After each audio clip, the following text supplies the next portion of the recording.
Listen, today is a day like we've never experienced in terms of our lives, in terms of your lives. The world that you face is not the world that I face. It's not the world that Dr. Stevens has faced. It's not the world that has been faced like any other. In terms of health care, in terms of how the world sees us as Christians, is like no other. We are seen as Christians as being unloving, uninformed, uneducated, unintelligent, country club people living in a bubble. There is pressures beyond belief in regards to your personal lives, economic pressures, personal pressures, emotional pressures, and all of this factors in upon your lives as to where you will go. And the good thing, though, is that this time, there also has never been a greater time in terms of the resurgence of our commitment and our passion as Christians. Your generation right now is leading the way in regards to truly understanding and having a vision and a heart for God, and really understanding what it means to reach out into community. And that is, you guys get the fact that you got to love. You got to love people. And you love it. You love them through action and through service. And through that love, you have the opportunity to share the gospel. You don't have the kind of conflicts that my generation came out. Do I share the gospel or do I serve? Am I a social gospel or am I going to be evangelistic? You folks don't have that kind of dilemma. You get it, you know it, and so you hold one of the greatest opportunities to bring Christ to the world that our world has ever seen. The problem is this: it's not going to be your compassion, it's not going to be your vision or lack thereof, it's not going to be your love or your lack of love, and it's not going to be your relationship with God that's most likely to mess you up. It is going to be the practical. The practical is one of probably your biggest dangers in terms of getting in the way of your ability to serve God in the way that you want to serve Him. And so the conversations that we have today are going to be practical. But I want to tell you that although it is practical, number one, it's practical. Number two, it's not going to sound like a financial lecture. Okay? But it is the things that we will talk about today are the things that will get in the way of you being a true steward of your resources. And when I talk about your resources, I'm not talking about just financial resources. Your financial resources, your economic resources, and how you manage that and how you deliver that, spend it, don't spend it, affect every resource you have. Your emotional resources, your physical resources, time, energy, emotion, enthusiasm, your family resources, your relational resources, and ultimately the greatest commodity that you have, and that is your life capital. That is something that gets spent whether you like it or not. And ultimately, it is not enough for us to be saved and going to Christ forever. We will not be satisfied unless our life was part of something bigger than itself.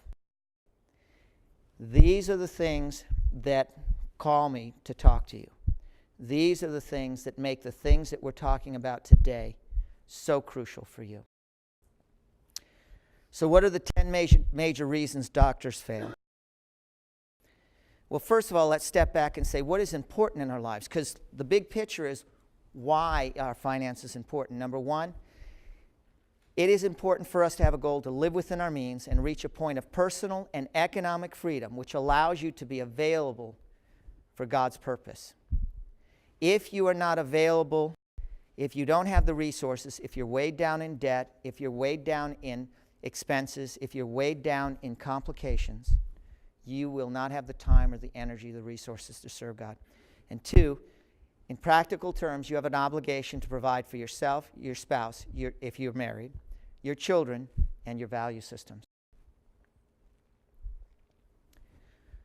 Before we get into some of these statistics, I want to tell you this is a message of hope, because some of this can be discouraging as we go through this. But you want to face the reality, because the beautiful thing of where you stand right now is, although you are some way into debt, you haven't made the mistakes that so many doctors make. And the reality is that over 90% of physicians are financial failures.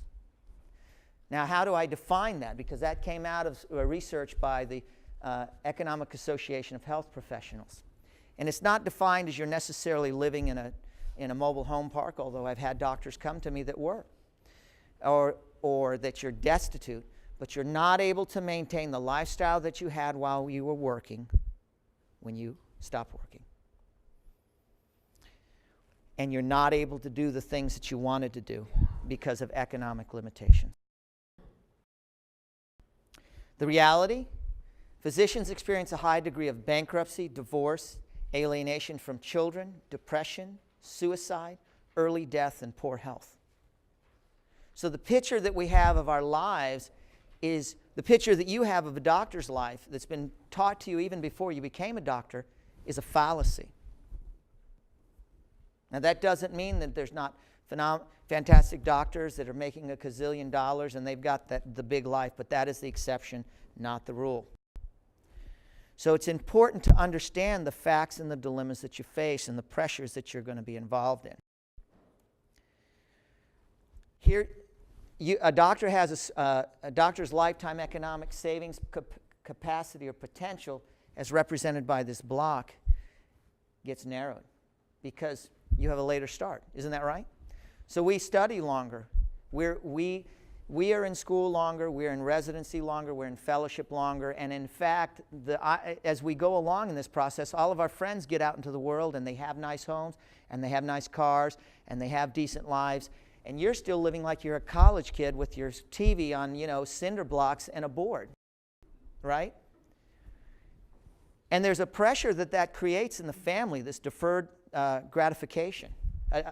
And the problem is it's not just a pressure on the doctor, male or female, but it's a pressure upon the family. If you have a family, that compounds it because they're suffering through this with you. You end early. What do you mean I end early? You do. You either burn out or die out earlier. Encouraging.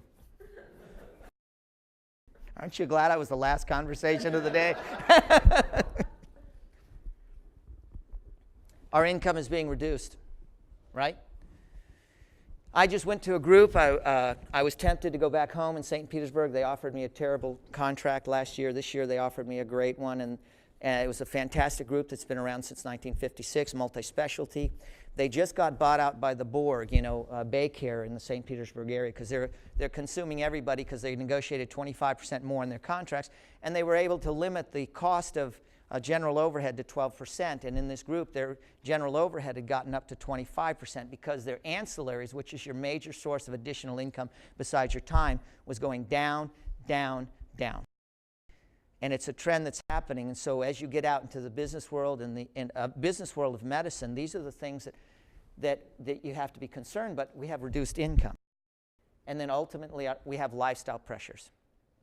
What do I mean by that? Here's the thing.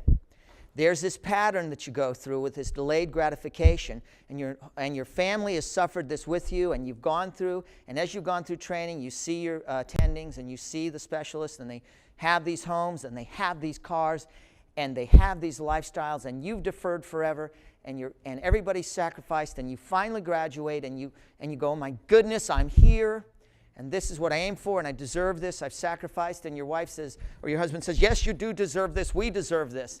And you go to the bank, and the bank says, Mr. Johnson, fill out this form. And you say, well, I'm sorry, it's doctor. He goes, no, Dr. Johnson, you do deserve this. Don't fill out that form. It's not quite that good these days. But I want to tell you, I just got offered 100% financing on the house that I just went to purchase. 100% based on a conversation in a banker's office. I told him what my credit score was. I told him what my income. I put my credit score down, I put my contract down, and I said blah, blah, blah, and he said, well, if it doesn't go outside the bank, we'll keep it inside. So even today, in this cataclysmically bad economic environment, there are still banks that are stupid enough to give me money because I have MD behind my name. Can you imagine? And so what happens, because we don't have this kind of education, we get out there, everybody, the whole world around us says this is what your life looks like, this is what you deserve, your family's pushing you to have these things, you feel guilty because you've made them sacrifice. You get out, and the economic world around you, the banks, the people that should know, say that, you know, you can afford this, and you say okay, and you buy it, and then what you find out when it's too late is that your colleagues don't own those things. Those things owned your colleagues. And it's too late. And it's too late. The greatest mistakes that you make are in the beginning of your career. It's in that transition year. You sign the wrong contract. You don't do the right research as to why you picked a practice situation. That almost always the reason that you leave has not an economic reason, but it has a personal reason as to why you leave. Your values didn't line up, your economics, your relationships didn't line up. You forced it because it was a good job, and your wife or husband just does not like that city. They told you that, you ignored them. You will pay the price. And if you're a man married to a woman, let me tell you, if mama ain't happy, ain't nobody happy. So I don't care what it is, do what your wife tells you. Trust me. I went on an interview, and they said we could only fly one at a time. We couldn't fly the whole family. I said, great, I have no problem with that. Take my wife first. There was a big pause on the phone. What do you mean, take your wife first? I said, I can save you half the money, because if you fly my wife out there to her, she doesn't like it, we're not going. So why spend the money on me, then spend it on her? You spent twice the money. There was another pause. Okay. They did it. My wife went. She didn't like it. We didn't go. So this window of time narrows you down to about a 15, listen to this. There's about a 15-year period on average that you have where you have what's called surplus. What do I mean? When you start out, you're in debt. As you go along, you cover lifestyle. You hit a point where you actually make more than you need for lifestyle. If I make $100,000, I need $100,000 to live and pay my taxes. I don't have surplus, right? If I make $200,000 and I need $100,000 to live, I have surplus. I can start saving. So that point of having enough surplus to save, and the time when you wear out and everything put together, is about 15 years. So don't think that you have the luxury of time. You don't. Don't think that you have the luxury of mistakes, because predominantly you don't. The biggest thing, remember, is it's more important the return of your money than the return on your money. Most doctors, if they keep their money and don't lose it, if they don't pay unnecessary insurances, taxes, expenses, unnecessary personal expenses, taking too much debt, and buying too much home. But we're going to get into that in the 10 ways. You're going to have to watch me. When 15, let me know, and when it's 25, let me know. We have a lot to cover in a very little time, but let's go through these 10 reasons. Number 1, lack of education in business, finance, time management, and interpersonal skills. All of our education is phenomenal in medicine and science, but we have no education in how to manage our business, our finance, personal finances, business finances, and even interpersonal skills that common business courses teach you. How your staff should relate to people in the front office. Your biggest danger is not you back there. They're going to love you. They're going to hate your staff. They're not going to come, and they're going to, the common statement is, I just love the doctor, but I hate getting back to them. If you don't understand interpersonal skills, if you haven't read books like Norman Vincent Peale, How to Win Friends and Influence People, instead of Robinson's Textus Pathology, you better start reading books like that and understand those books as well. Because 80% of your success is going to be your business and your non-medical skills, not your medical skills.